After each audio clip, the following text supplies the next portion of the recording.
मुझे पता था पापा मेरा ऐसा कोई इम्तिहान जरूर लेंगे, पर मैं भी आपका बेटा हूं और आपके इसी भरोसे को जीत के अब मैं वो कर जाऊंगा जो आपने सपने में भी नहीं सोचा।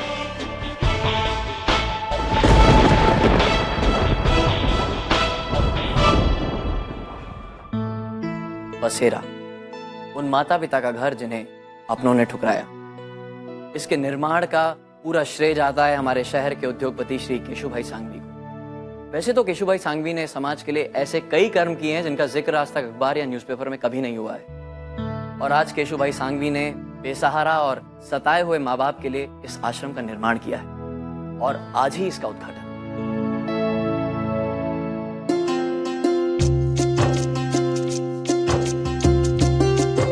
आज मैं जानता हूं कि मदन काका को बहुत खुशी हो रही है कि मैं उनके लिए और आप सबके लिए ये आश्रम खोल रहा हूं।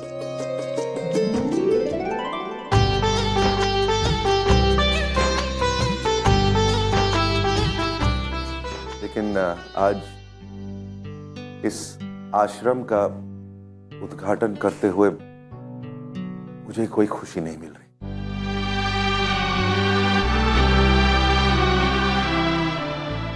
बल्कि बहुत दुख हो रहा है मुझे।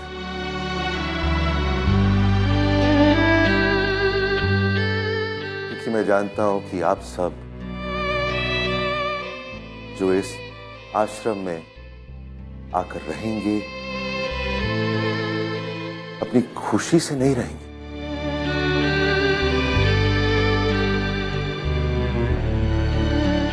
अपनी मर्जी से नहीं रहेंगे, बल्कि मजबूरन रहेंगे। क्योंकि आप सबको आप ही के बच्चों ने अपने घर से निकाल दिया।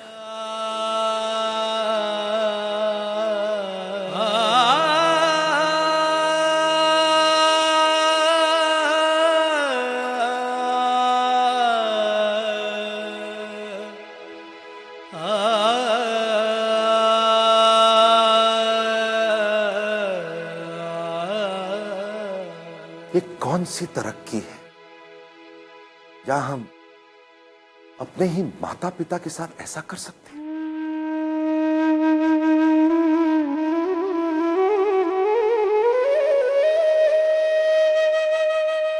हमारी संस्कृति में तो ऐसा नहीं है।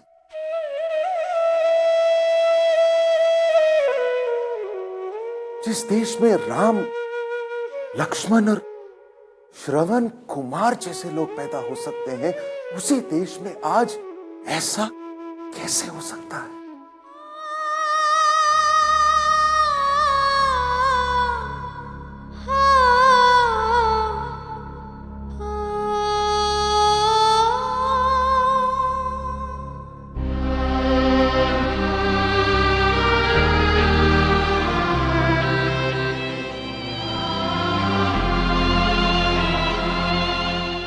जब एक बच्चा पैदा होता तो उसके माँ बाप खुशी से पागल हो जाते हैं।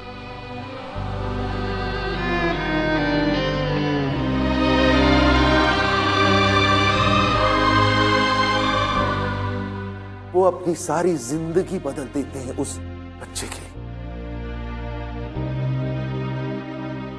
उसे अपने आप से ज्यादा प्यार करते हैं,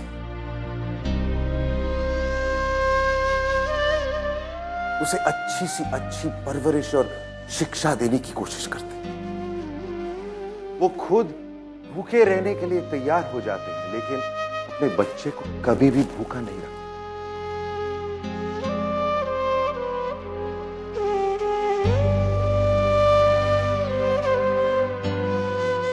वो बच्चा जब बीमार हो जाता है तो सारी रात माँ बाप सोते नहीं है, जागकर उसकी देखभाल करते हैं ताकि वो ठीक हो जाए या कम से कम चैन की नींद सो सके।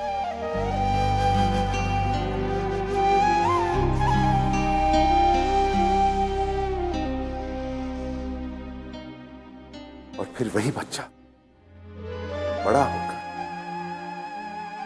अपने ही माँ बाप को कचरा समझकर अपनी जिंदगी से निकालकर फेंक देता है।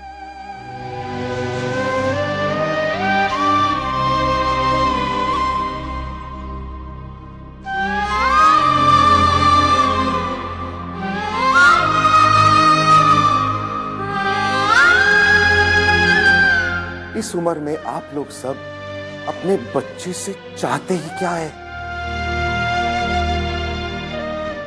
थोड़ी सी इज्जत, थोड़ा सम्मान, थोड़ा सा प्यार और थोड़ी बातचीत।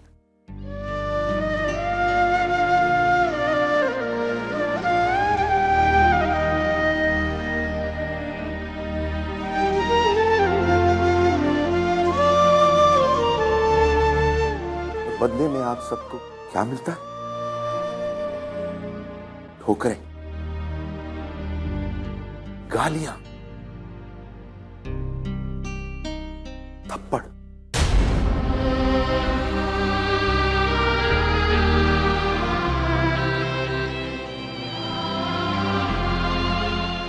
और अंत में ऐसा एक आश्रम जहां पर आप अपनी जिंदगी बिता सकते हैं।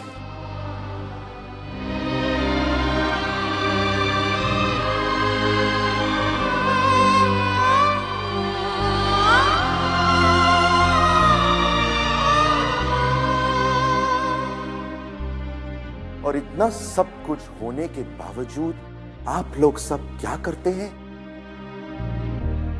कुछ नहीं। आप लोग किसी पुलिस वाले के पास मदद के लिए नहीं जाते,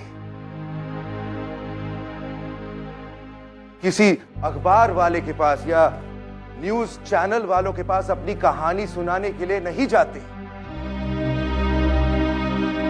आप लोग सब चुपचाप अपना जुल्म सहते हैं, क्योंकि इतना सब कुछ होने के बावजूद भी आप लोग अपने बच्चों से सिर्फ प्यार कर सकते हैं।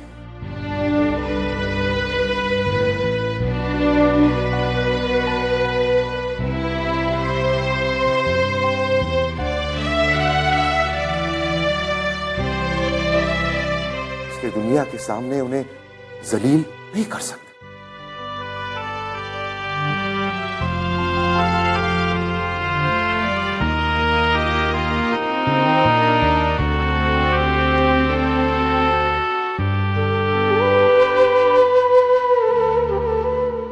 ऐसी मोहब्बत, इतना गहरा रिश्ता, ऐसे बंधन को कोई कैसे टुकरा सकता है?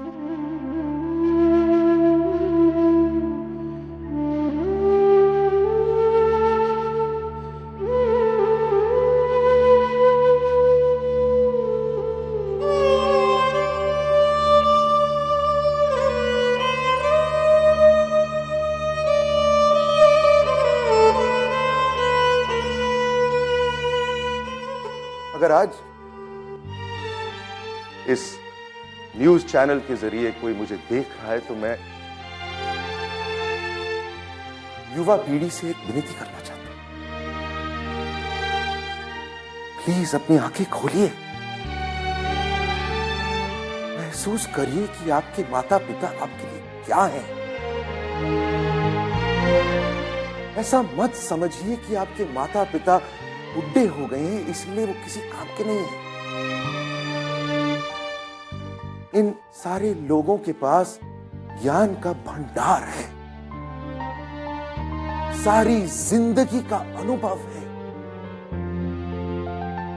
ये सारे लोग जितना आप लोगों को सिखा सकते हैं, दुनिया की कोई भी किताब, स्कूल या कॉलेज नहीं सिखा सकती।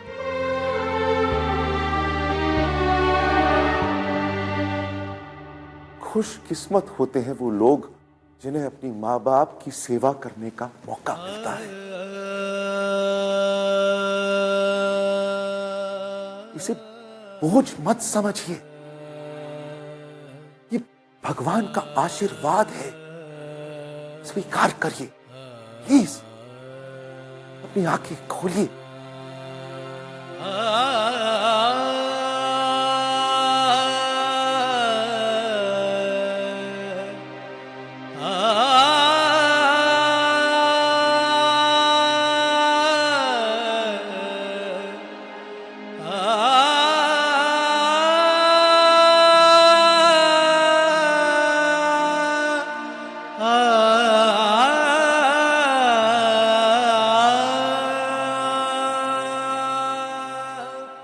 माफी चाहता हूं मदन का।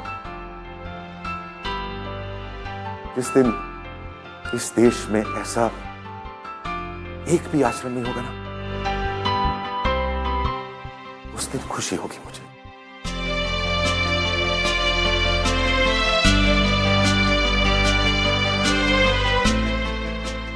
लेकिन आज नहीं, आज नहीं।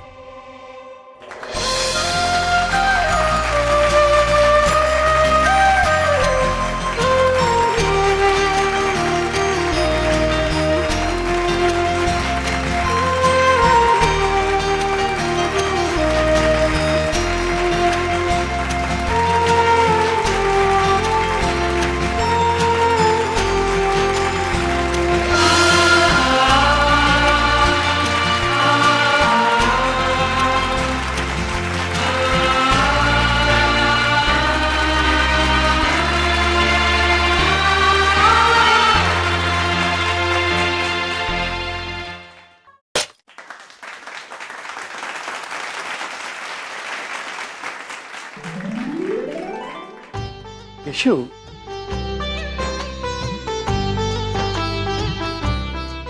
मैं बार बार सोचता हूं कि हमारे बच्चों ने तो हमारी कोई कदर नहीं की, त्याग दिया हमें।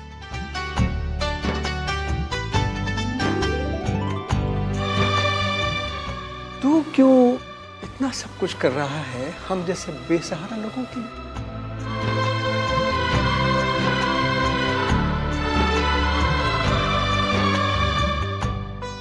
मदन काका, इस बात को इतनी बड़ी बात क्यों बना रहे हैं? मैं दरअसल ये सब कुछ सिर्फ आप ही के लिए नहीं, मैं अपने आप के लिए भी ये सब कुछ कर रहा हूं। क्या बता, हम सब की जब ये स्थिति होगी तो हम भी यहाँ ऐसा नहीं कहते, ऐसा नहीं कहते केशव। ऐसा भूल कर भी ऐसी बात अपनी जबान पे मत लाना।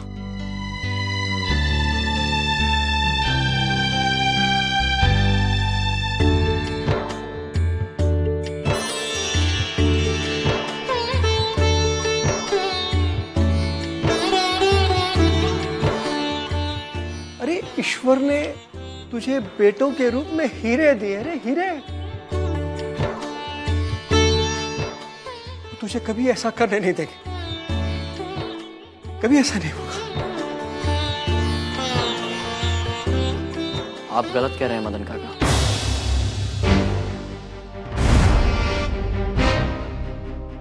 केशु काका को यहाँ आना ही पड़ेगा।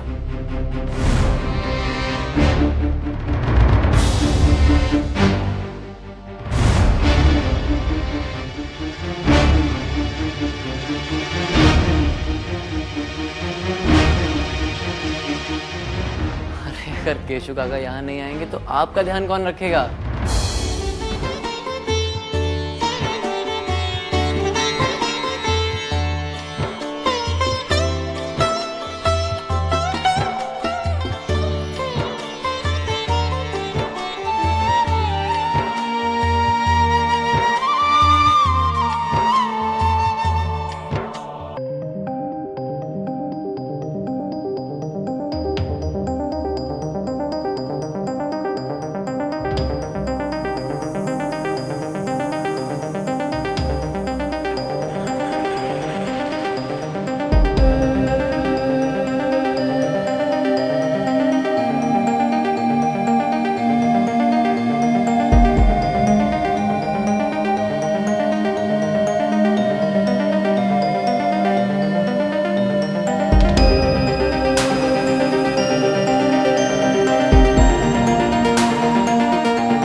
गोल्डन मौका है, और वो भी कबाड़ बेच के।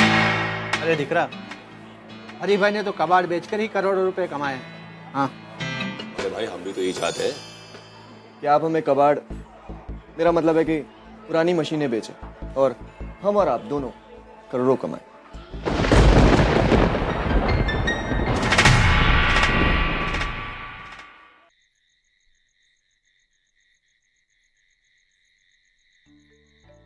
बैठना।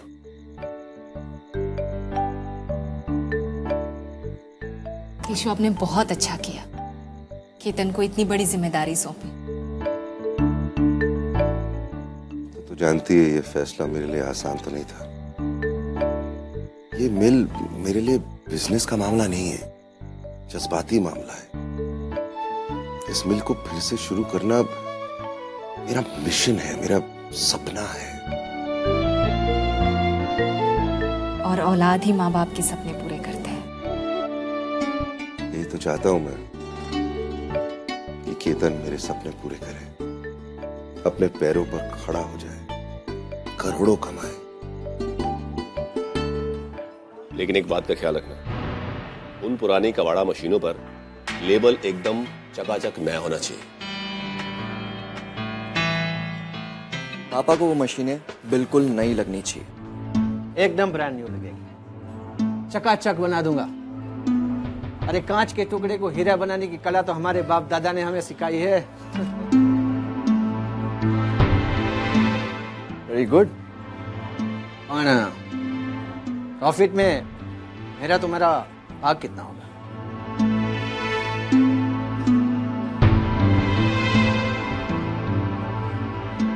बिल तो नई मशीनों का कटेगा, कम से कम नहीं तो आप 100 करोड़ रुपए पकड़ लीजिए।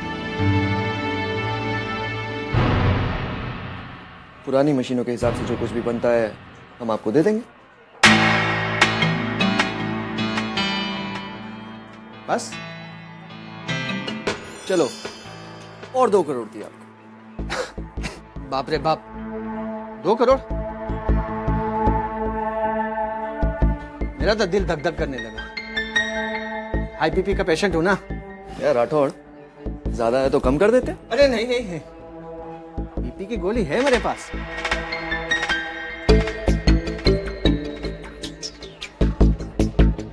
बस आगे कोई टेंशन मत देना।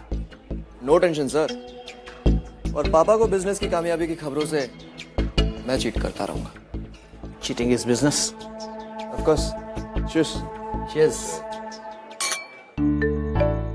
मैंने हमेशा ईमानदारी से अपनी बिजनेस चलाई, और अब मैं चाहता हूं कि मेरे बच्चे भी बिल्कुल वैसा ही करें।